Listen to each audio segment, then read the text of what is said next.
Nak cari rail digital control ada bunyi zing menggunakan DC ataupun digital control, ini dia.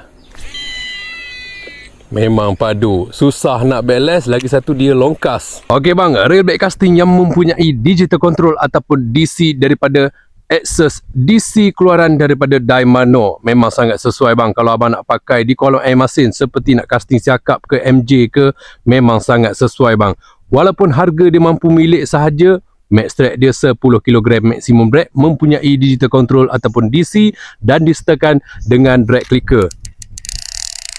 Macam tu bang. Tak perlu lagi abang nak custom, nak tambah untuk drag clicker dia. Siap hadir dengan drag clicker, siap ada DC ataupun digital control. Okey, abang tengok dia punya design macam ni memang cantik. Dia ada dua warna, warna hitam dan juga warna silver macam ni. Okey, untuk handle dia material daripada aluminium. Untuk knob handle dia memang selesa dipegang untuk kayuhan. Untuk star drag ni pun ada clicker bang. Alright. Tak lupa juga pada tension knob ni pun ada clicker. Jadi sesuai untuk casting haruan, casting toman, casting sebarau, casting siakap dan sebagainya, memang sangat sesuai bang.